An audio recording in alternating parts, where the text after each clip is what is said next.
Good morning. This is Bloomberg Daybreak Europe. I'm Kriti Gupta in London. These are the stories that set your agenda. All eyes on Nvidia. Investors holding their breath ahead of the highly anticipated results from the chip-making giant, indicating the potential future of AI.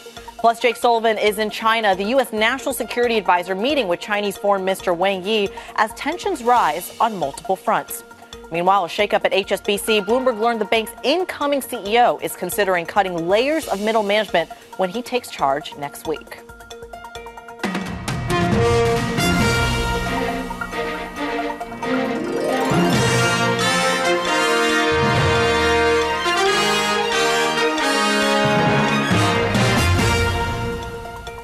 In the meantime, let's get a quick check on these markets here. Look, it is August. It's the last week of August. People are still away from their trading desks. That means light volume, light liquidity. But you are seeing some marginal positivity, at least in Europe. Your Stoxx 50 futures higher marginally, again, only by 0.1%. You're seeing the same underperformance over in NASDAQ futures. It is very, very slim pickings from an index level. But I think the more interesting piece is in the cross-asset picture. And that's where I want to go next. Because even though we're kind of on wait-and-see mode for the equity market ahead of Nvidia, the cross-asset market is doing something a little bit wonky. We'll call it 386 on the 2-year yield. Remember, this is still pricing in a lot of those cuts going into September. You are seeing a bid into that after that very, very strong 2-year auction yesterday. We're going to dive into the details throughout the rest of the show. The currency markets to me are really interesting. Remember, yesterday, in the last 24 hours, you've seen cable hit another high, 132 handle officially. Great for expats like myself, 112 on euro dollar. So the idea that these cuts over in the States are pushing the dollar lower and lower and keeping European currencies at the elevated level is significant, despite us talking about that European weakness. And of course, we're still monitoring what's going on in the Middle East, what's going on in Venezuela, and what that Chinese demand picture looks like. All of that feeding into the crude picture. But net right now, not a lot of action, just shy of an $80 handle that we are seeing on Brent crude. That's going on. What's going on in your cross-asset picture? Let's see how those Asian markets are faring. Avril Hong standing by in Singapore. Avril. Yeah, Kriti, we're seeing Asia markets watching out for the event of the week. The countdown continues to Nvidia, not just because it has the implications on the broader AI supply chain, this part of the world. And you're seeing TSMC catching a bit of a bid today. Of course, this is a key Nvidia partner, but also because this is a stock that could move huge direction either way. And given its weight, it's just turning into a macro event. Ahead of all that, you can see that caution reigns in the markets, trading volumes a bit lower than usual this time in the session. We're seeing a bit of weakness coming through on the yen. The Nikkei, again, an outlier in a day where we're seeing negative sentiment coming through. If you notice how the CSI 300 and Hang Seng are down today, it's interesting also because I want to highlight how this is a market that has kind of been doing its own thing versus global trends. And if you're wondering why there's also still negative sentiment for the board, because it has problems of its own. We're seeing in the earnings season how we got that reminder from the China economic weakness from the likes of Pinduoduo earlier in the week, talking about intensifying competition. That's what really hit the e-commerce stocks a day ago. Continued declines today. But today then we got just overnight the Nongfu Spring. This is China's biggest bottled water producer. It showed that profit growth is slowing. It showed that intensifying competition. It mentioned it, and the stock is just tanking 13% thereabouts earlier on in the session, lowest level since its debut. So just something to highlight even as we keep our eyes on the Nvidia earnings scorecard. Kriti. Certainly something we're going to be keeping a very, very close eye on. And of course, Avril Hong in Singapore bringing us that story. We thank you so much. There's a lot going on. And Avril actually mentioned all eyes right now on Nvidia. Of course, U.S. futures dipping ahead of that, not by a massive market margin, but we are looking forward to that, not from just from an earnings perspective, but of course, from a macro perspective as well. Is there a read-through from the Fed? Let's start with the micro. Analysts on average predicting the company will project revenue growth of more than 70% for the current quarter. Let's get more from Robert Lee over at Bloomberg Intelligence this morning. Robert, a pleasure to have you on the program. Look, it's fascinating here that we're talking about 70% growth in the current quarter, at least analysts expecting that. And that still may not be enough. That still may be a negative read. Walk us through your initial take of what you're expecting in that earnings report today. Okay, well, I guess the case with Nvidia is, again, high bar, high expectations set. So even though the numbers, headline numbers are significant, there's a lot of anticipation priced into the stock, particularly given the recent rally after the sell-off we saw several weeks ago. So I think from from a demand point of view, demand outlook remains pretty robust across the sector. So that isn't an issue. It's more down to execution. So can the company continue to deliver and execute versus very high expectations? And I think one main area of focus for investors is going to be these production delays we saw on the Blackwell side. So again, are they managing to work their way through that? It's not so much an issue for them in the current quarter or next quarter, but into next financial year. Again, high expectations set, a high bar. Are these production issues going to prolong and cause further delay? So I think that's where people will be focused on predominantly. Yeah, a blessing and a curse to be an A+ student, as I always like to say with Nvidia. But I think what's really interesting here when it comes to the Blackwell chip is this design cycle that we continue to talk about, because I'm getting a little bit of deja vu here from Apple. We're still in the ramp-up process, right, of the AI adoption story from so many different players. But if you're starting to already see delays in that Blackwell chip, what kind of precedent does it set for the future as they update and as they release more and more products, more and more chips every year moving forward? Yeah, again, just moving away from discussions on Blackwell for a moment, there's bigger issues at play here.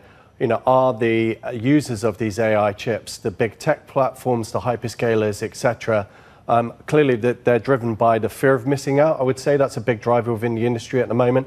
Again, there's a degree of hype within the sector. It's been proven that AI can realize significant productivity and cost savings in certain applications. But I think it's also become clearer to investors that these big tech platforms are not monetizing at a significant rate at the moment. So again, there are big questions there. And I think looking forward, if they're not monetizing at a fast enough rate, does that raise or would that directly impact on demand for Nvidia's chips further down the line? So the production issues on Blackwell are one near-term execution issue, but I think there's a bigger question about the sustainability of demand looking further out, if your customers are basically not making money from it. Robert, you read my mind. Let's talk a little bit more about those hyperscalers here, because from a macro perspective, when you're talking about how much of their Nvidia's kind of bottom line comes from basically your biggest tech players, your Microsofts, your Amazons, et cetera, it kind of, to me, from a macro perspective, feels like a liquidity transfer as they build up their own AI story. Your cash cushions of your biggest tech companies, basically in Silicon Valley, are basically being now spent on the Nvidia chips. So from a stock perspective, it feels like a liquidity transfer. But Robert, one of the questions in the last earnings report for Nvidia was diversifying that base, going to middle cap players, going to other sectors like industrials, renewables, infrastructure, even biotech companies, and getting that AI kind of infusion into other sectors. Could Nvidia comment on that diversification story today? I think as well, if they want to give investors or try to boost confidence in the medium-term story, that there is more to this than just a bubble and there is something beyond the immediate short-term hype. Yes, absolutely, they could do. But again, I think the sort of timescales they're talking about are in the medium term, we're talking 5 to 10 years down the line. So will that impact their financial performance in the near term? Probably not. But yes, as you mentioned, for example, medical devices, medical imagery, there are huge potential efficiency savings to the benefit of potentially all of us. So there's a very exciting long-term futures within specific subsectors. But again, how quickly is Nvidia and its customers going to monetize that? I think, again, monetization has to be the key question and the key issue in this sector at the moment. And we'll certainly keep an eye out for that. Robert Lee from Bloomberg Intelligence, we thank you so much for bringing us that analysis. Again, feels like not only the highlight of today, but the macro event of the week. Of course, Bloomberg will also be sitting down exclusively with Nvidia CEO Jensen Huang. That coming up on Bloomberg Technology at about 11:30 p.m. UK time. A very exciting interview. You do not want to miss it. Of course, on the back of that earnings report, shares expected to move about 10% in either direction based on those current market pricing and past reactions. It means about $310 billion of shareholder value either created or destroyed. Let's bring in Bloomberg's MI strategist, Mark Cranfield. Mark, this one is fascinating to me because the options market actually seems to be pricing in a more negative reaction. And I'm curious, for macro watchers like yourself, how does this show up in financial conditions, in bond market pricing? Is Jay Powell tuning in to our Jensen Huang interview today? Your take? Too big to ignore. Nobody can afford not to be watching what Nvidia is doing today. And as you say, the numbers are just extraordinary. And that's why the whole macro world is watching this. Because if we get anything like that kind of a move.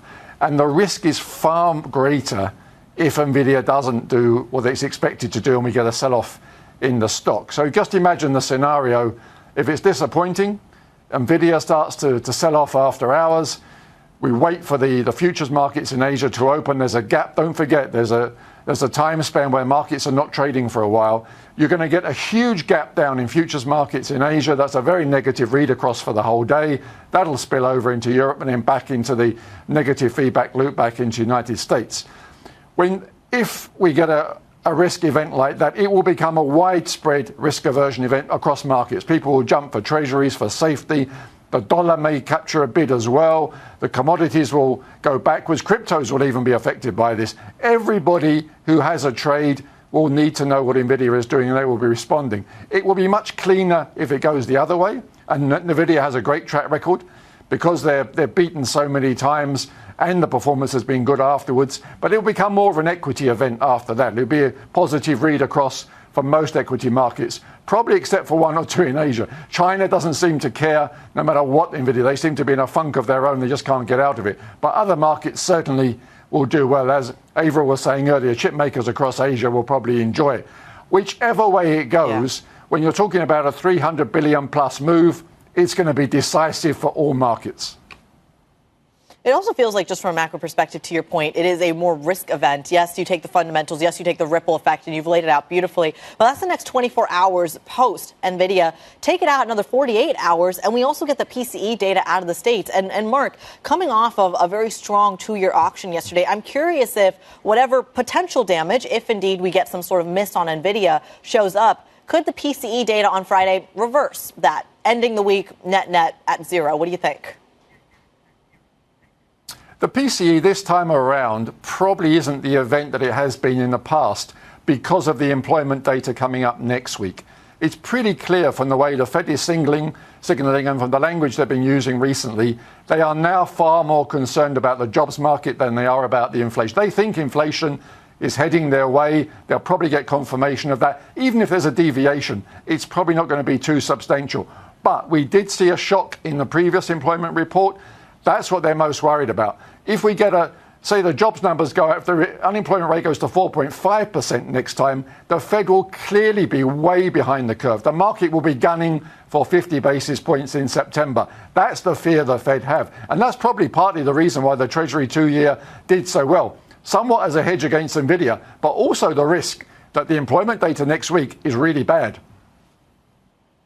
A fascinating one. And it feels like even though we're putting so much hype into this Nvidia story and arguably the PC story, in a longer term, it's that payrolls number that really matters. The payrolls number that sparked the sell-off a couple of weeks ago. Bloomberg MI strategist Mark Cranfield would thank you so much for that analysis. A couple of other things to watch besides Nvidia. Before we even get to those Nvidia numbers at 12 p.m. UK time, we get those U.S. mortgage applications. Look, this usually isn't a tradable event, but the reason I want you to keep an eye on the U.S. housing market is because that's where we may see a potential slowdown. Remember, we're still waiting for the full tightening effect to show up. And even the expectation of a cut, does that encourage some sort of a bump in these mortgage applications? We're going to keep an eye on that 12 p.m. UK time. And then at 1:15, we get right back here to the UK. Catherine Mann will be speaking. And again, it's a similar story right here in the UK where we're talking about inflation, employment, wages, even the kind of shop data, the food data that we got this week. So those prices starting to come down. What will Catherine Mann, of course, the hawk of the BOE, say about that? And then after market, we come right back again to what we were just talking about with Mark and Robert. Those Nvidia earnings, a 159% rally year to date.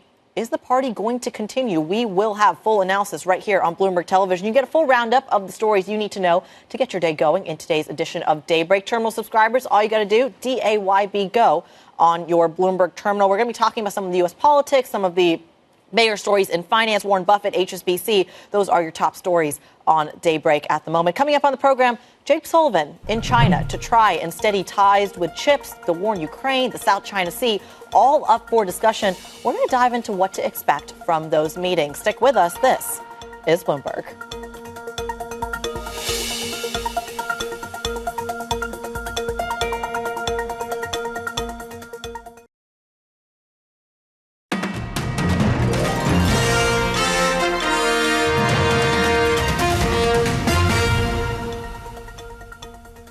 Welcome back to Bloomberg Daybreak Europe. I'm Kriti Gupta in London. The U.S. National Security Advisor Jake Sullivan is in China to try and lower tensions between the two nations. Sullivan meeting with the Chinese Foreign Minister Wang Yi, where they're expected to discuss tech, sanctions, and Taiwan, among many other issues. Let's get more on the story with Bloomberg's Jill Deese is joining us out of Hong Kong. Jill, talks resuming today. There's a lot to cover here. Can you just walk us through everything on the docket?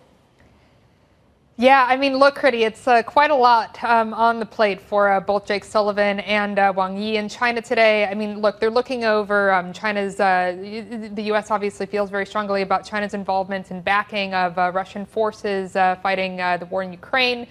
You also have a lot of concerns over semiconductors and tariffs and other punitive measures that the U.S. and its allies have taken on a lot of Chinese projects. Just this week, we had Canada, a U.S. ally, implement some new tariffs on Chinese EVs. That's certainly on the agenda. And then you also have a lot of concerns around military actions within the South China Sea. That's something that likely the U.S. is going to be bringing up here. Also, any issues surrounding Taiwan, which of course China claims as its own territory, even though it operates independently. So we're really just running the gamut of a lot of things that are happening within the U.S.-China relationship. But I think at this point, ultimately, at least from the U.S. side, there's a goal here to kind of make sure that ties remain stable, particularly as we get into the U.S. election in November. We'll see whether or not it's Kamala Harris, the current vice president under President Joe Biden, who prevails in that, or if it's Donald Trump, who would then be returning to another term in the presidency. So you've got a lot of sort of uncertainty about what's actually going to happen there. But yes, I think what this all shows you is that at least from the Biden administration side at this point, they just kind of want to keep things stable as they go forward into the end of the year.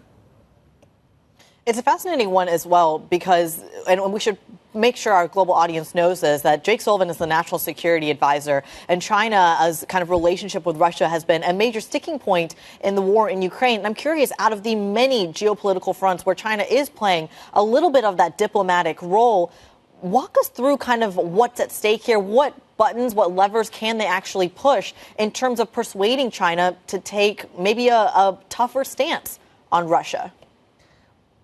Well, at this point, Kriti, I think that, there's maybe a bit more leverage, both political and economic, the U.S. ultimately has over this relationship right now, right? I mean, China is still the world's second largest economy, but they've dealt with a lot of different economic issues over the past few years. We know that growth is ultimately slowing in the country. We know that consumer demand internally in China is facing a lot of headway. Maybe that gives the U.S. a little bit more leverage over the foreign relationship here to kind of twist the screws in a little bit. We have seen, obviously, when it comes to China's relationship with Russia, in the past, certain types of sanctions or criticisms that the U.S. has levied on, either Chinese businesses or, sort of Chinese actors that they've accused of this relationship. Having this relationship, obviously, China has kind of defended itself as you kind of play along those lines. But I think, that might be something, obviously it's a topic for discussion. We'll have to see if anything major comes out of that. Now, all of that being said, though, Kriti, I would say that, again, I think that at this point, there's this idea that they want to kind of keep things stable moving forward, at least through the end of the year here.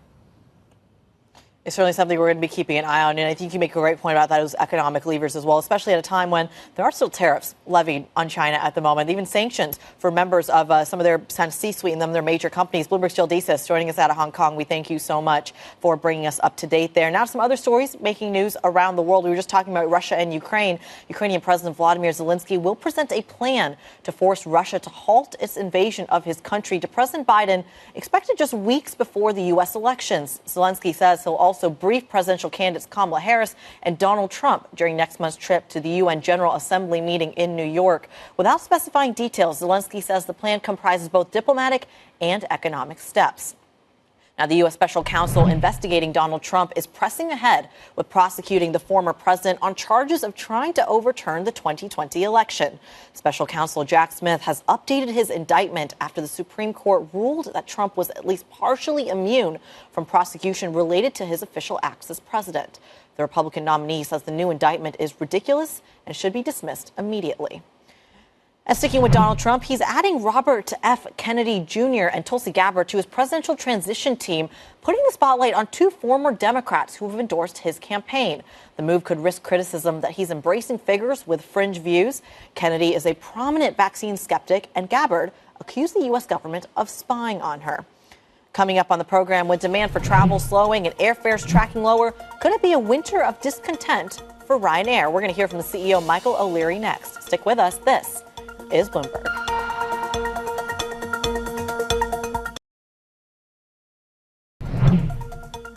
Ryanair expects lower fares and flash sales will be needed this winter to attract would-be flyers struggling with higher interest rates. Europe's biggest discount carrier expecting fares to continue tracking lower in the months ahead after seeing a 5% year-over-year decline in average fares for the September quarter. CEO Michael O'Leary spoke to our very own Guy Johnson. Pricing is still down, fares are getting cheaper, but the decline has levelled off. And I think that's reasonably good news for our shareholders. What does the winter look like?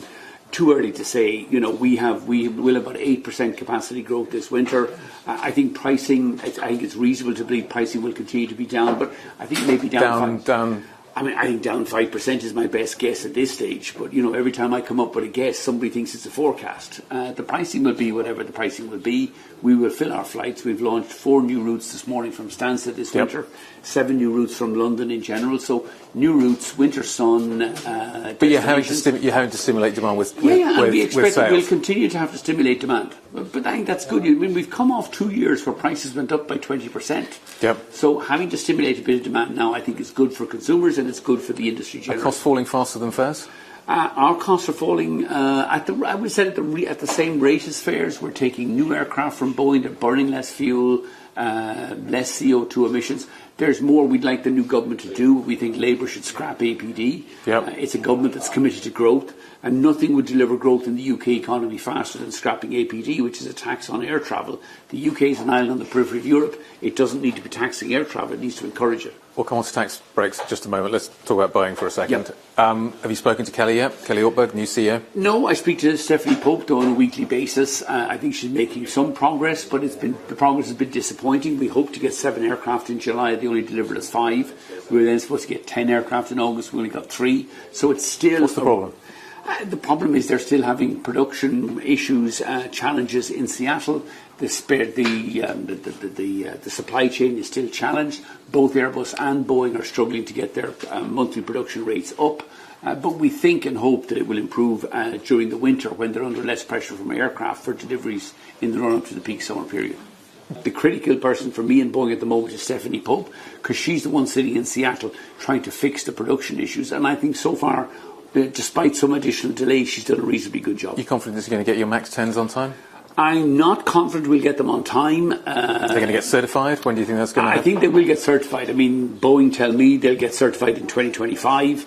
As long as that doesn't slip, then our first deliveries are due in the spring of 2027, and I see no reason at this stage where that will slip. But clearly Boeing have to start getting their production numbers up on a monthly basis and not have any more screw-ups like they've had in the last couple of years. Do lower interest rates stimulate air demand? I think no, but lower interest rates would stimulate a bit more consumer confidence, a bit more consumer spending. There's no doubt that higher interest rates this summer have depressed consumer spending. That's why we blame, while we're carrying more passengers this year, people are paying lower airfares. There is some price resistance out there, and we think lower interest rates would ease that into summer of 25 and summer 26. Ryanair CEO Michael O'Leary speaking to our very own Guy Johnson. Coming up on the program, Bloomberg has learned that HSBC's incoming CEO, George Ellery, is considering plans that could remove layers of middle management. We're going to dive into the details next, really talk about what that management actually signals about HSBC and whether or not this is something or a model that other banks around the world can use. Remember, others have certainly kind of also been trying to remove these layers of management. You're also seeing it in the likes of Klarna and Apple. We'll dive into the details next. Stick with us. This is Bloomberg.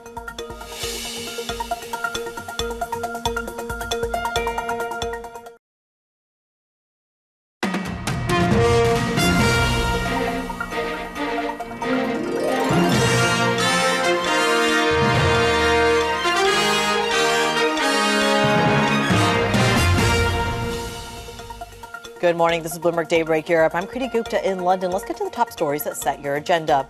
All eyes on Nvidia. Investors holding their breath ahead of the highly anticipated results from the chip-making giant and the future of AI. And Jake Sullivan is in China. The U.S. National Security Advisor meeting with Chinese Foreign Minister Wang Yi as tensions rise on multiple fronts. Meanwhile, shakeup at HSBC. Bloomberg learned the bank's incoming CEO is considering cutting layers of middle management when he takes charge next week. We're going to give you all those stories. But in the meantime, a quick check on these markets. When you look at the futures action, remember, it is light liquidity, light volume, and you are seeing exactly that reflected into the market action, especially when you look at the equity picture. It is slim pickings out there. Euro Stoxx 50 futures higher.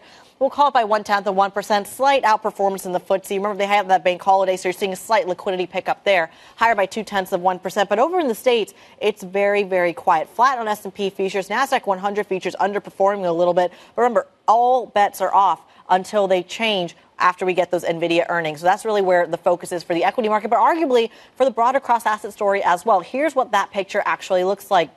Coming off that 2-year auction yesterday, saw pretty solid demand, a 386 handle on the 2-year, down about 3 basis points this morning. Remember, people are diving into those rate cut bets, and what it's doing is pushing the dollar down, keeping the currencies at some elevated levels. 111.44 on euro dollar, 132.28 on cable. And we should mention cable now hitting that 132 level. It is the strongest level in about 2 years for the currency and Brent crude as well. Not a ton of action there, but trading just shy of an $80 handle. We'll see how all of this shakes up in about 24 hours time, right after we get Nvidia's second quarter results. It is a macro event just as much as it is a micro event as well, perhaps serving as a crucial barometer for the AI spend across the technology sector. Let's take a deeper dive. Robert Lee from Bloomberg Intelligence joins us once again.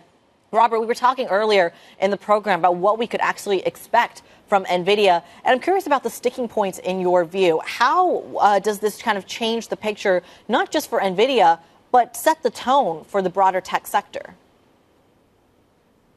Okay, no, good question. I think, with the volatility we've seen in Nvidia's outlook and question marks that have been raised several weeks ago with the delays on the Blackwell chip, I think there have been bigger fundamental questions asked about the sustainability of demand within the AI sector, whilst I think the long-term outlook still looks good, and there are plenty of applications where this new technology, has significant use and should realize cost savings and efficiency savings in the long run. The question mark at the forefront of people's minds at the moment is, companies are, driven by fear of missing out, are spending significant amounts on capex at the moment. 10 billion plus in capex per quarter.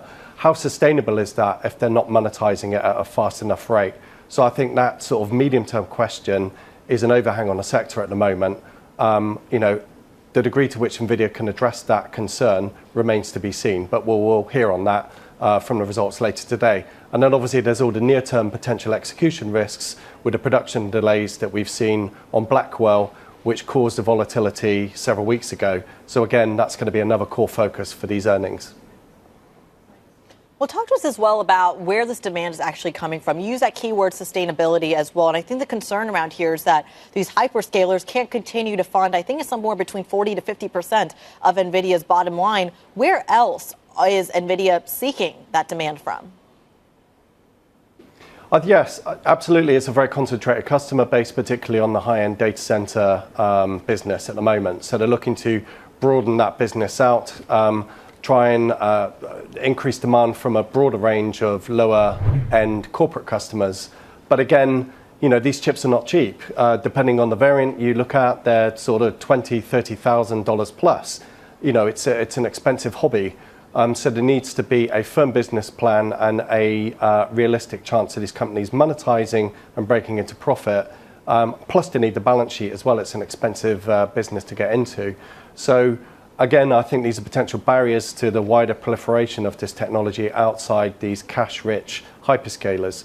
I think there is potential demand there, but again, is it going to match market expectations with the stock pricing in so much, and at still a fairly punchy valuation compared to its peer group?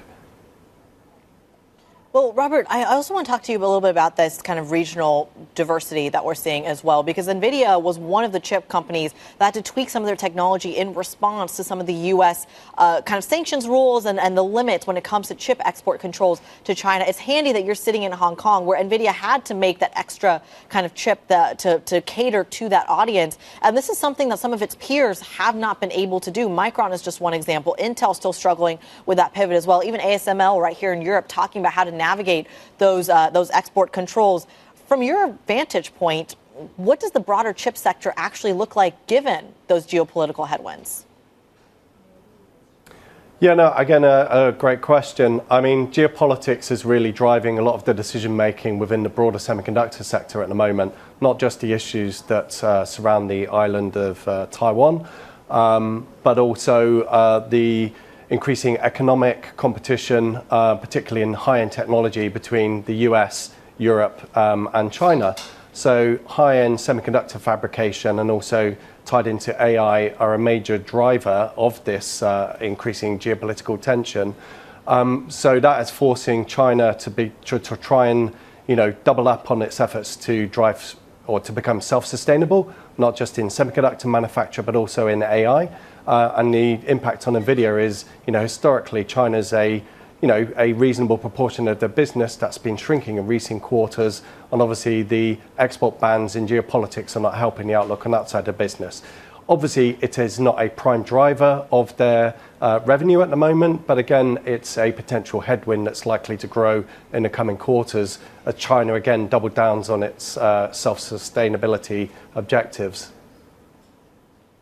It'll be a fascinating one, as well as, of course, what happens with the story in Taiwan as well. We know Jake Sullivan currently in China as well. Part of those discussions are what's happening in the South China Sea. Robert Lee from Bloomberg Intelligence, we thank you so much for that analysis. And of course, we'll bring you even more of that, plus an exclusive interview with Nvidia CEO Jensen Huang.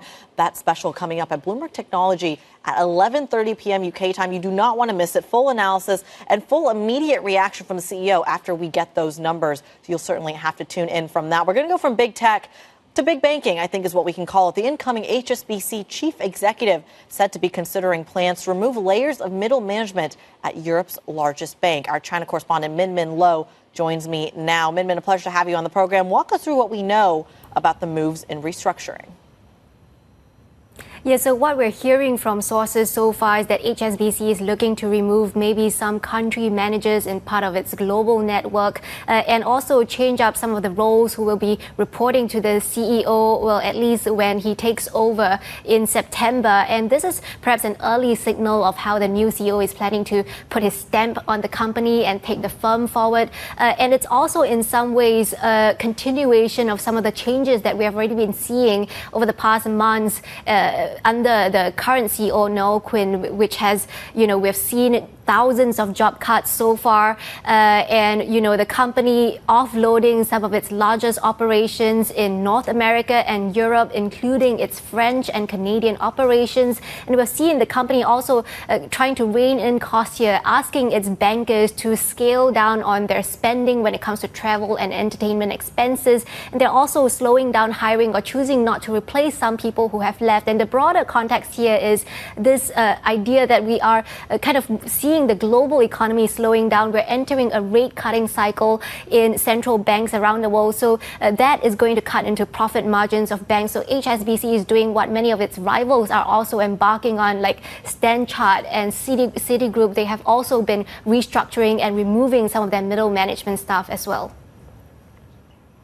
Well, walk us through what this means in the context as well of some of the other competitors that they're dealing with. Well, HSBC isn't the first, to your point, to actually make a move like this. Does this put them on the edge, or is this a little bit of a catch-up? Yeah, well, look, we are seeing, the global economy slowing down, the U.S. economy slowing down, the Chinese economy not looking very hot right now as well, deal-making space looking quite lackluster. So Citigroup, for instance, have cut 5 layers of middle management, and they also restructured their investment banking segment. And we know HSBC is kind of playing catch-up and trying to restructure their investment banking segment to mimic what Citigroup has done. And in fact, we just spoke to the head of investment banking from Citigroup. They said that restructuring has been paying off. It's becoming more lean, more simple, more streamlined. And we also know that HSBC is looking to pivot more to Asia, to Southeast Asia, to Greater China, to Hong Kong as well, which is where the firm had really been founded over 150 years ago. And we know that HSBC has the ambition to really build up on its wealth management segment of the business as well. They want to be the leading provider for the ultra-rich here in Asia, and that means overtaking UBS, which is the market leader in this part of the world. So they're really trying to shift their resources to the areas of their core businesses where they think it will maximize investor returns. All right, China correspondent Min Lo, we thank you so much for walking us through that banking story. Certainly one that we're going to keep a very close eye on. And we get some of the other stories that are making news around the world. UK Prime Minister Keir Starmer is in Germany today for a meeting with Chancellor Olaf Scholz. He's aiming to advance talks on a cooperation deal covering everything from security to technology and even clean energy. Those negotiations are unlikely to be completed before next year. An agreement on defense, however, is expected in the next few months. And more on the corporate space. Supermicro shares closed lower in the United States after Hindenburg Research disclosed a short position in the AI server maker. The short seller also accused the firm of accounting red flags and alleged sanctions and export control failures. A spokesperson for Supermicro says the company does not comment on what it calls, quote, rumors and speculation. And sticking with the corporates, Klarna revenue jumped 27% in the first half of this year, according to the company. It also reported a $66 million adjusted profit for last quarter. Now, the Swedish buy now, pay later company is one of the most anticipated upcoming IPOs. It's also seen as a test of AI's ability to replace jobs. The firm has said that the AI bots were conducting 2/3 of all customer service interactions, equaling the work of 700 full-time agents.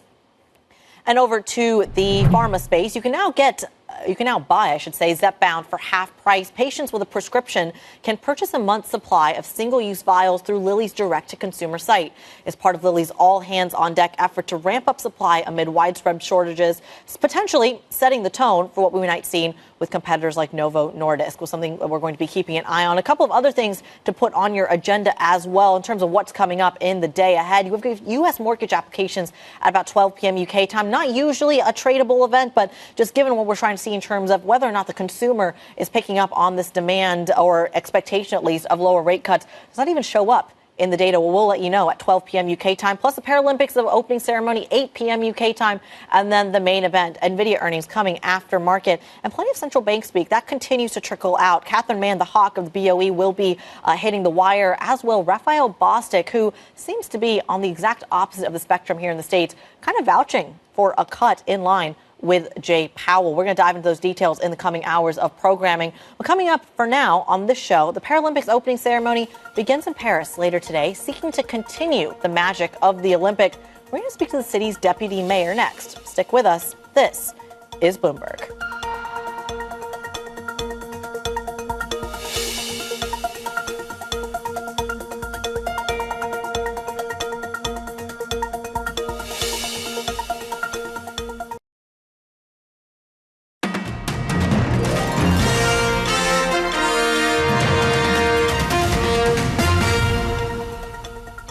Welcome back to Bloomberg Daybreak Europe. I'm Kriti Gupta in London. After the success of the Olympics, the Paris Paralympics begins today. 4,400 athletes will compete in 22 sports over the next 12 days. Joining me now is Pierre Rabadan, Paris Deputy Mayor in charge of Sport, Olympics, Paralympics, and the Seine. Quite the title, Pierre. Pleasure to have you on the program. Thank you so much for joining us. And a very exciting time, clearly, for Paris. But I'm curious, there was so much kind of a lead up towards the Olympics, so many questions about participation from really all the tourists around the world, whether even Parisians wanted the Olympics in town. Walk us through the scene setter for the Paralympics. Are you seeing the same level of excitement or lack thereof?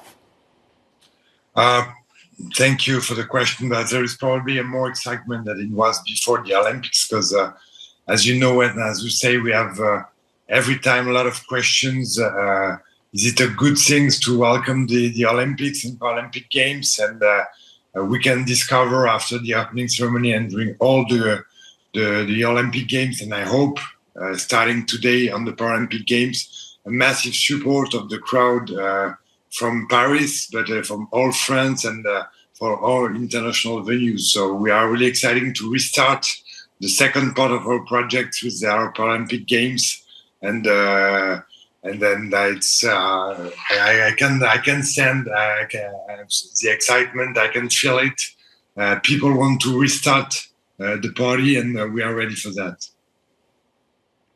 Well, as someone who's been to Paris during the Olympics, I can absolutely say that the vibe, the excitement was absolutely relevant, even though I felt like the lead up kind of lacked that excitement. I felt like I was the only one who was thrilled about attending. But Pierre, talk to us a little bit about the economic impact here. Of course, to a Bloomberg audience, we looked at that kind of French inflation data and French services data come out in the last month, and there was a big bump from it from the Olympics. A lot of people said, look, the economic impact is absolutely coming through. Do you expect to see the same in the coming months as a result of the Paralympics?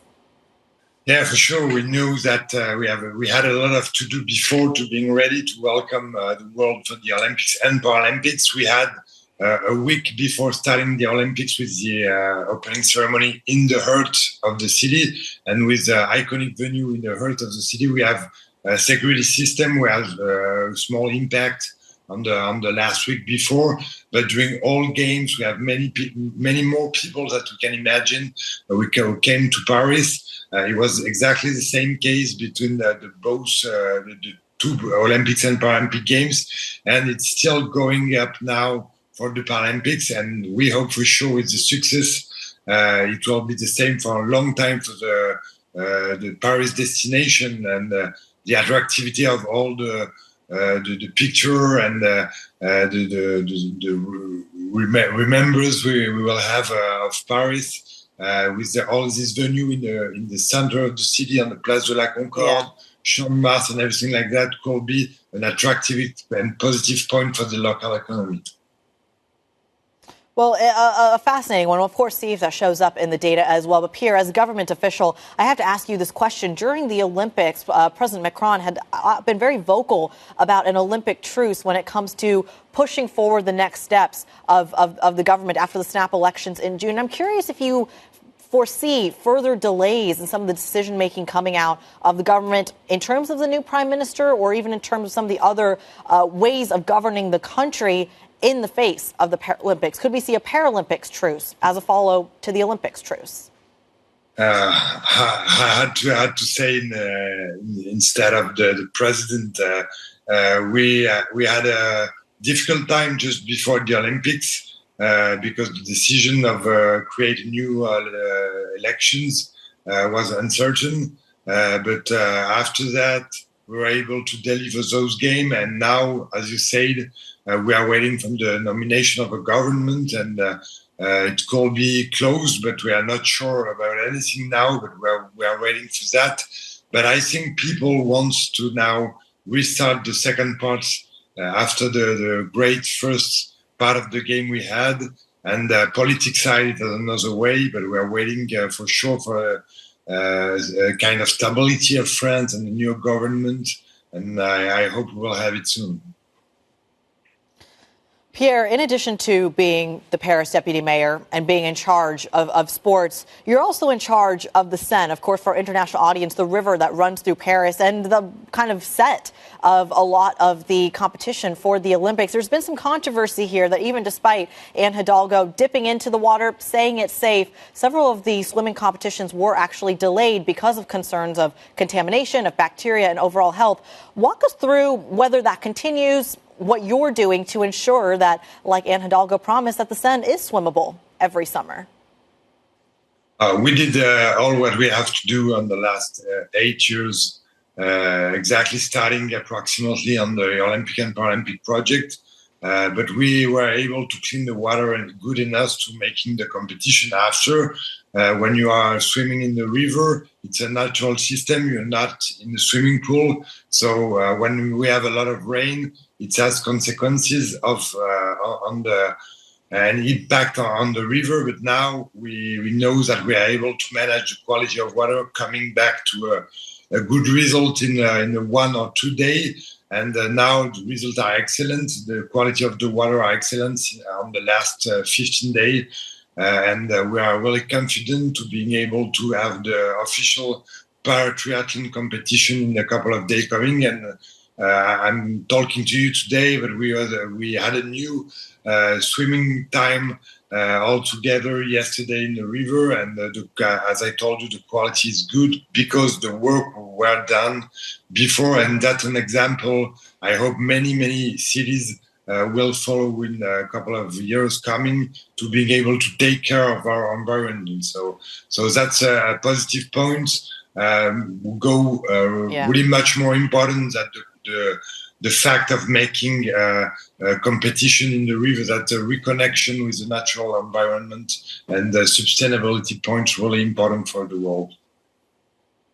All right, Pierre Rabadan, we will leave the conversation there. Paris Deputy Mayor in charge of sport and the Seine, we thank you so much for joining the program. Plenty more coming up. We're diving back into the markets next. Stick with us. This is Bloomberg.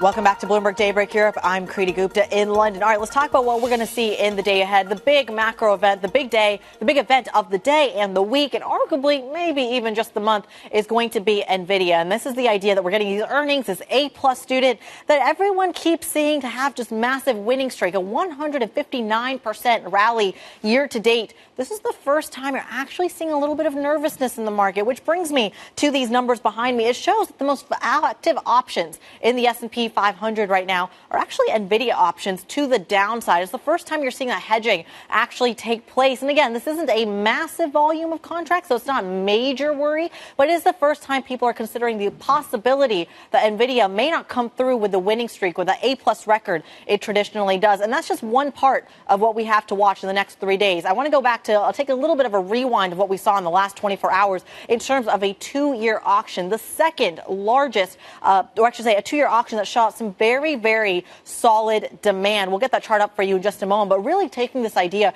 the indirect bidders got a really good chunk of this, and it shows this idea that, one, people may be hedging the downside of Nvidia. On the other hand, they could just be pricing in some of those rate cuts. And that's what pushes us forward to what we're going to get on Friday. That PCE data is so significant. And that's where I want to go next. Simply this idea that when you look at the PCE data, that's the gauge that the Federal Reserve is going to be watching. Not just the Federal Reserve, central banks around the world, where you are starting to see a little bit of an uptick in the PCE data. Does that overshadow or at least coincide with the labor data that we're going to get next week? Remember, payroll still very much in focus. What supports Jay Powell's argument that 25 basis points is going to be set in stone in September? This is part of that argument. Plenty to talk about. We're not done yet. The opening trade's up next. Guy Johnson, Oliver Cook joining me around the stable. Stick with us. This is Bloomberg.